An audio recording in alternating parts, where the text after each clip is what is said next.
Like, I'm not going to really speak on state jails because the only state jail that I was in was upstate New York. I was in a couple of joints up there. But I know every state does something different. I was in the feds. I did most of my time in the feds. And in the feds, all that booty bandit shit that these dudes be out here bragging about, that shit don't be happening in the feds like that. The feds is too group oriented. Dudes like that, booty bandits, is fucking weirdos. They can't even conversate with real dudes in the pen. They're not even in the same circles.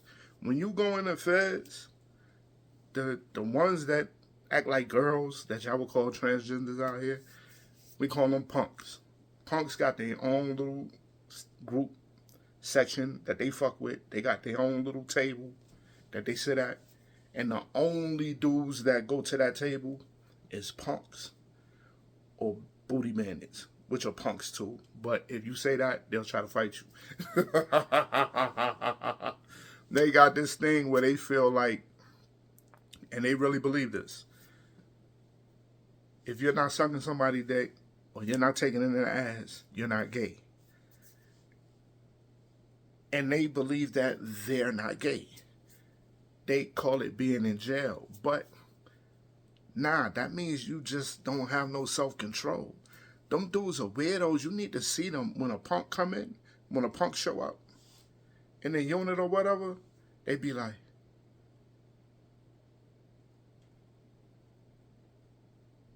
that's how they, like, no exaggeration. They be mesmerized. Dudes look at them like weirdos. They can't even deal with the normal people in the jail. Then you got some undercover dudes. They usually scream the loudest about hating homosexuals. That's how you can usually peep them out. And then but they get busted later on anyway. It's not too much you can hide in prison, or too long you can go without somebody knowing what's going on. Like, if I'm in this cell right here, my vent is connected to the cell above me, the cell to one side of me, and that cell above there. Those four vents are connected together.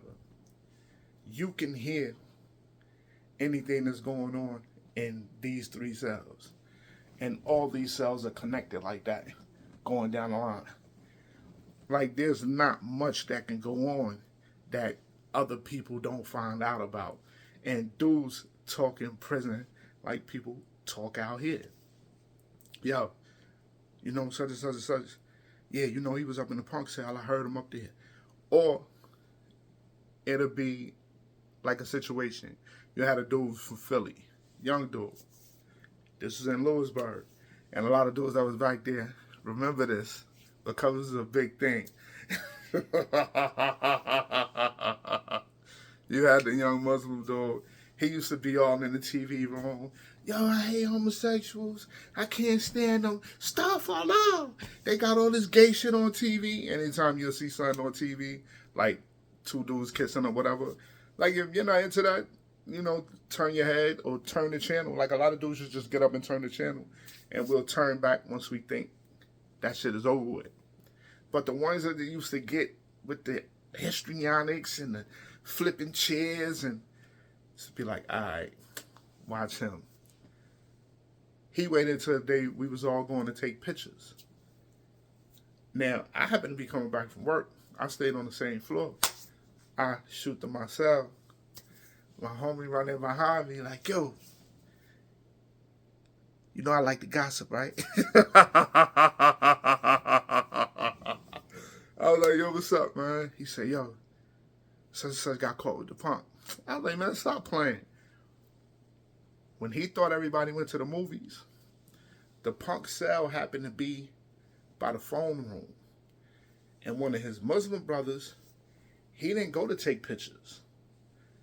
Did I say movies? They was going to take pictures if I said that wrong.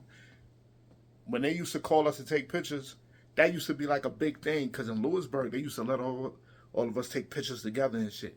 And I got some group pictures. I should grab them and show y'all what I'm talking about. But that's one of the few jails. A lot of jails, they don't let y'all take group pictures. Lewisburg didn't give a fuck. It could be 20 of y'all. Yo, what's up, yo? But anyway, Sean, he's from D.C. He happened to look, because how we used to do it in Lewisburg back then, once the doors are open, to have some semblance of privacy, we used to hang a sheet or a blanket from the top of the cell doorway to the bottom. But there was a little space up under there. And Sean looked and saw the Philly dude's sneakers. So he run upstairs and grabbed one of his other Muslim brothers, an older dude that knew the young Philly dude. They come back downstairs. They pull the curtain back on the sly. They said, they said the young Philly dude got the pump on his stomach going in. They was like, come on out, Op.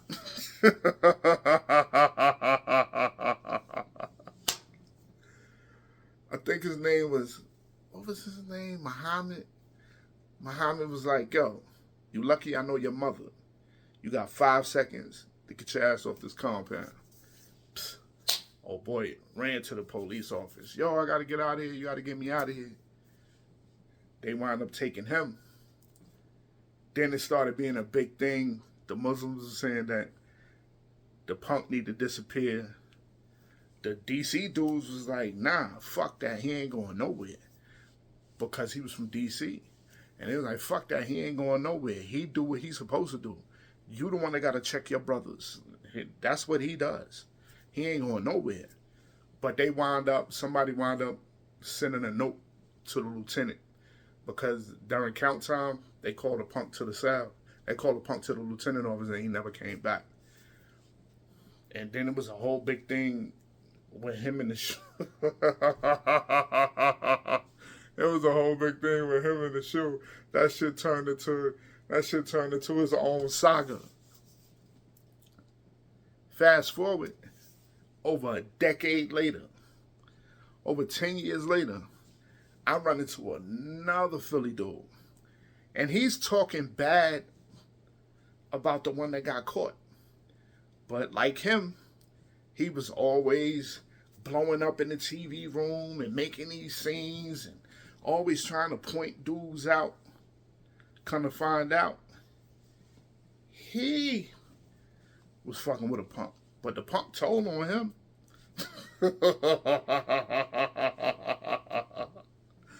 The punk. My homie knew the punk. He was from St. Louis. He was like, yo, Love, you gotta come hear this. You gotta come hear this. You gotta hear this with me. You gotta verify this. And I'm like, yo, what's up, man? He said, now tell me what you said about such and such. And as soon as he said his name, yo, I'll never forget this. He said, oh, he a big old freak. He like it all.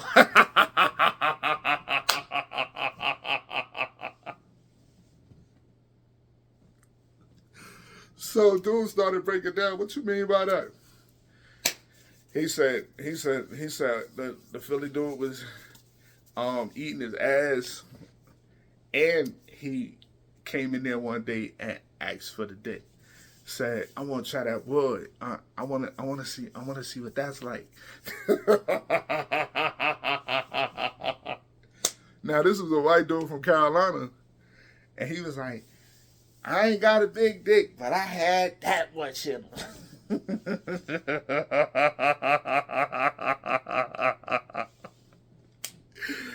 And we was like, yo, this shit is crazy. And he said he came back again for some more. But he said he got turned off because his asshole was too hairy.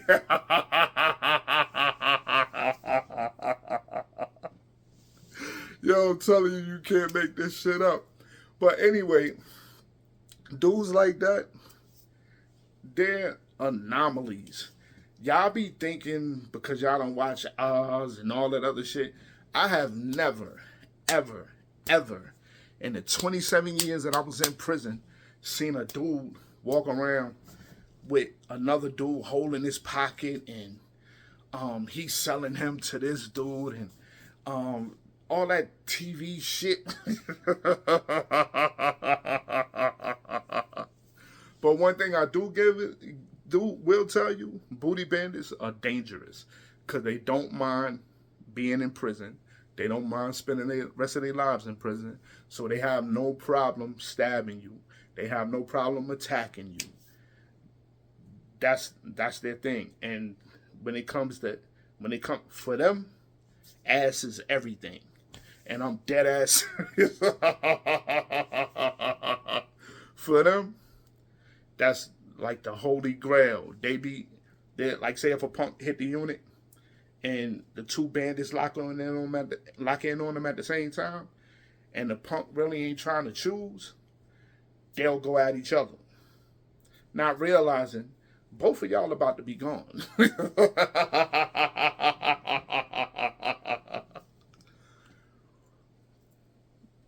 And then you got the dudes that's in the closet that messes with them. But like I said, it always eventually comes out.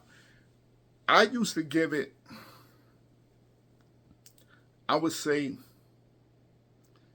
probably about 100. If it's 1,000 people in a particular jail, I would say probably 100. I would say probably 100. A lot of dudes will tell you it's a lot lower than that.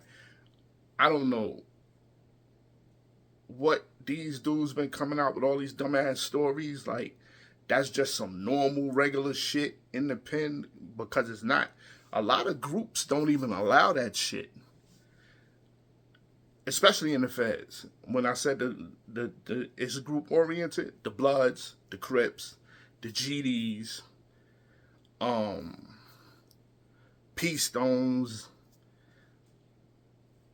they don't allow that shit. The Latin Kings don't allow that shit. I heard in some other groups that do. From what I know, the ABs don't allow that shit. The Dirty White Boys don't allow that shit. The Aryan Circle don't allow that shit.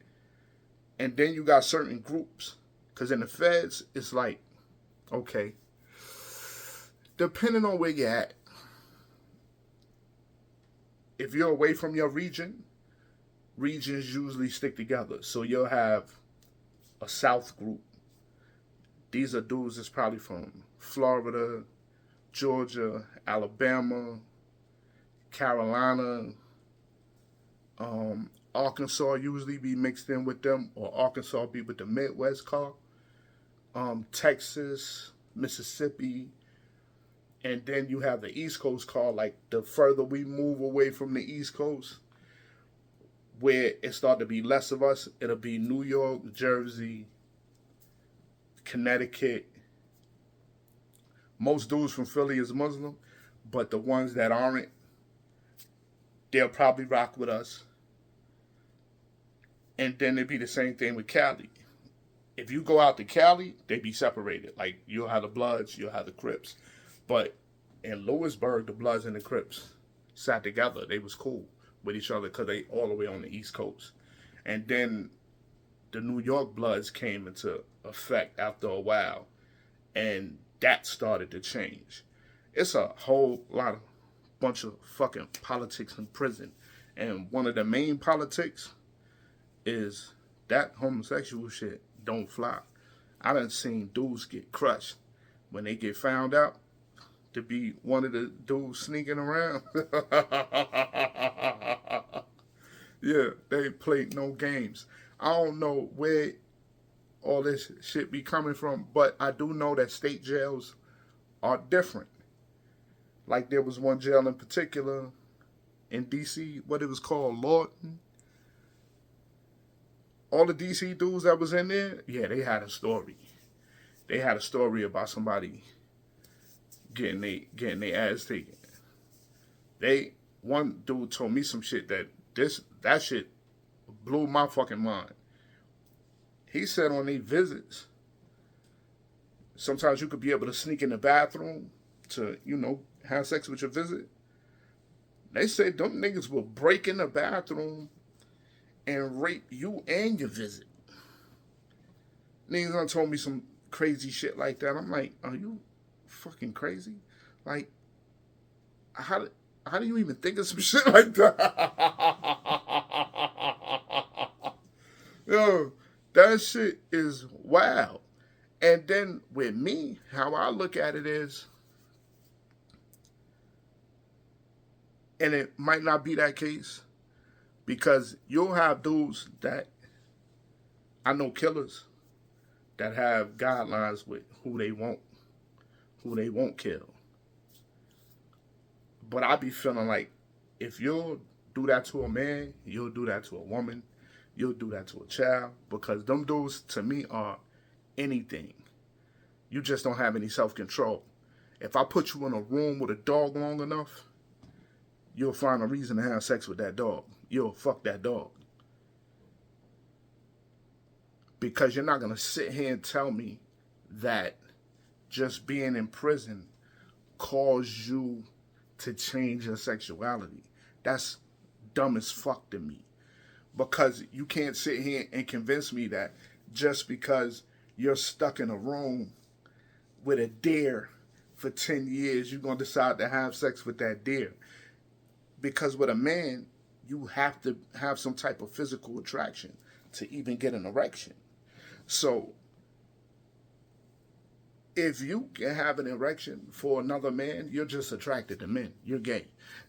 You're not going to sit here and tell me that it's just because you're in here. Nah, you like men. And there's nothing wrong with that. I don't care about none of that shit. That shit never meant anything to me. You can't be in a cell with me, because you